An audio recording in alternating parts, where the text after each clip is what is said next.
오늘은 유산소 운동으로 지방을 효과적으로 태우는 방법을 파고 들어가 볼까 해요. 많은 분들이 다이어트를 위해 걷기나 달리기, 인터벌 등 다양한 유산소 운동을 시도하고 계시잖아요. 그런데 왜 어떤 사람은 걷기만 해도 살이 빠지고 또 누군가는 달려야만 효과가 난다고 느낄까요? 아니 왜 어떤 사람은 걷기만 해도 빠지고 나는 왜 안 빠지죠? 나는 안 빠져. 자, 오늘 영상을 끝까지 시청하시고 지방 연소의 원리를 조금 더 알면 훨씬 더 전략적으로 다이어트 할 수 있습니다. 일단 기본 개념부터 들어가 볼게요. 우리 몸은 운동할 때 탄수화물과 지방을 주 에너지원으로 쓰는데 강도가 높으면 이 탄수화물을 더 많이 쓰고 강도가 낮으면 지방을 더 많이 활용해요. 그런데 여기서 중요한 건 절대 칼로리 소모량입니다. 아주 천천히 걷는 저강도 운동을 하면 지방 대사 비중은 높아도 분당 소모되는 칼로리 자체가 많지는 않아요. 그래서 효과가 좀 적을 수도 있어요. 반대로 조금 빠르게 달리면 탄수화물을 많이 쓴다 해도 전체 소모 칼로리가 확 늘어나는 덕분에 절대적으로 보면 지방 연소량이 더 많아질 수 있는 거예요. 자, 운동은 20분에서 30분을 넘겨야 지방이 태워진다라는 이야기도 많이 들어보셨을 거예요. 사실 이 탄수화물이 먼저 소진되고 난 뒤에 지방 대사가 활발해지는 경향이 있기 때문에 이런 말이 나왔습니다. 근육과 간에 저장된 글리코겐을 먼저 쓰다가 점점 부족해지면 지방으로 시선을 돌리면서 에너지를 만들어낸다는 원리인데, 그래서 어느 정도 시간을 확보하면서 유산소 운동을 해야 한다는 이야기가 성립하는 겁니다.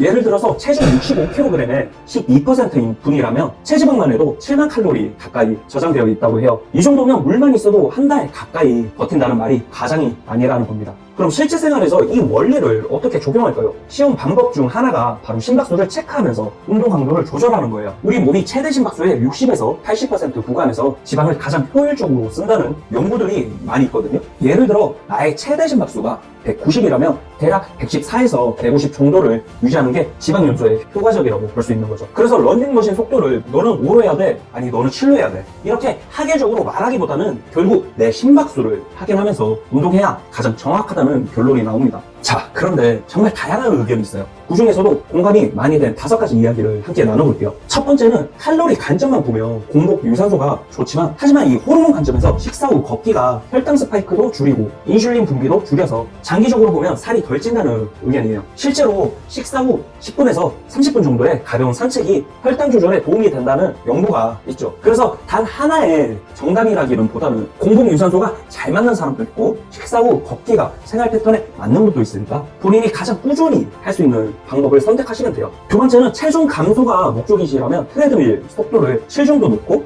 타는 게 정답이다 라고 말씀하시는 분들도 계시는데, 이건 지속형 유산소 반식인데요. 강도를 한번 잡고 그대로 유지하면서 일정 시간 이상 꾸준히 하는 거예요. 이때 속도 7이 남들한테는 힘들 수도 있고 혹은 너무 쉬울 수도 있어요. 결국 개인의 차이가 있다는 점만 명심하시면 됩니다. 세 번째 의견으로는 이 운동 강도를 세게, 그런 다음 약하게 오락가락하면서 1시간 동안 하니까 효과가 좋았다, 빨리 뛰 30분, 빠르게 걷기 30분으로 10kg 이상이나 감량했다는 분들도 계시는데요. 바로 인터벌 트레이닝을 이야기하는 겁니다. 고강도와 저강도를 번갈아 가면서 에너지를 확실히 소모하는 방식인데, 이게 지루함도 줄여주고 꽤 높은 칼로리를 태울 수 있어요. 다만 이 고강도 구간에서 무리하게 달리면 부상의 위험도 있으니 체력 수준에 맞춰서 강도를 조절해보는 게 좋습니다. 네 번째는 누구는 인터벌이 좋다고 하고 누구는 저강도와 중강도 구간이 좋다고 하는데 정보가 너무 많아요. 다 해보고 본인에게 맞는 거 찾으면서 하시면 된다는 내용인데, 정말 핵심을 짚은 이야기예요. 다이어트를 하다 보면 어느 방식이 최고냐고 라는 질문에 대한 답이 너무 갈리거든요. 그런데 결국 수많은 연구 결과를 다 뒤져봐도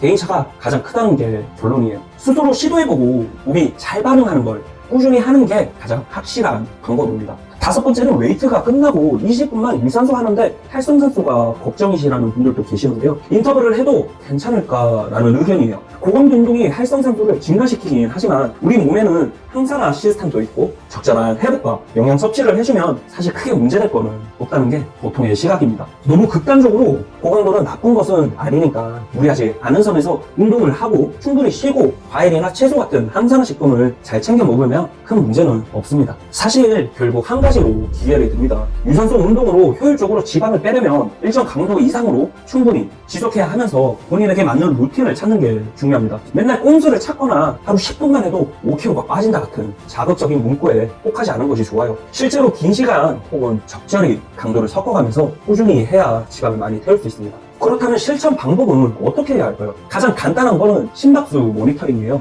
요즘 스마트워치나 스마트폰 앱으로도 쉽게 확인 가능하니까 러닝머신을 타거나 밖에서 달리거나 심지어 파워워킹을 할 때도 중간중간에 심박수를 체크해보세요. 지금 130에서 140 정도 구간이구나. 이게 내 60에서 70% 구간이 맞겠지? 하면서 스스로 조절이 가능해집니다. 처음에는 10에서 15분 정도 유지해도 좋고 익숙해지면 20, 30분씩 시간을 늘려보세요. 이게 바로 점진적 가부와의 원리와도 일맥상통합니다. 저 같은 경우에는 스마트워치도 불편하기도 하고 자주 잃어버리거든요. 그러시는 분들은 러닝머신을 타실 때 심박수 측정 기구를 이용하셔도 됩니다.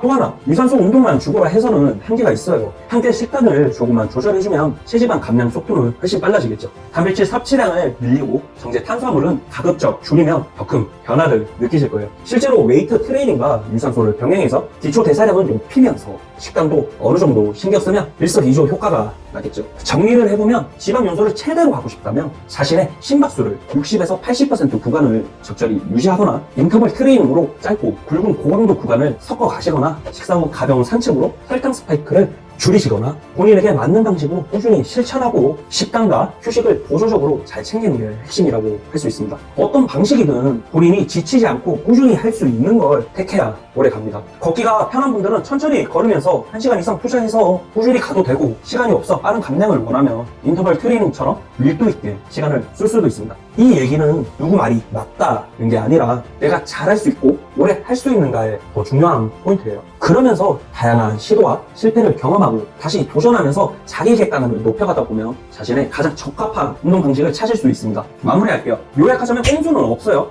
어느 정도 시간과 적절한 강도로 유산소 운동을 해야 하고, 그 방법은 정말 다양하지만 결국 나에게 맞는 루틴이어야 한다는 겁니다. 이번 주에는 혹시나 시간을 내실 수 있다면 꼭 한번 본인의 심박수를 확인하면서 운동해보세요. 너무 어렵게 생각할 필요도 없고 10분이라도 달려보면서 중간중간 내 심박수가 어떻게 변하는지 살펴보시면 됩니다. 그러면 운동이 훨씬 체계적으로 느껴지고 몸이 어떻게 반응하는지도 한번 파악할 수 있을 거예요. 꼼수는 없어요. 오늘 영상이 조금이라도 도움이 되셨다면 좋아요와 구독 부탁드리고, 궁금한 점이나 여러분만의 노하우가 있다면 언제든 댓글로 공유해주세요. 나는 식사 후에 걸으니까 확실히 혈당이 안정되는 것 같다 라든지, 나는 인터벌로 했더니 효과가 좋았다 등 서로 의견을 나누다 보면 더 알찬 정보를 얻을 수 있을 거예요. 함께 건강하게 살 빼봅시다. 끝까지 시청해주셔서 감사합니다. 운동의 이야기였습니다.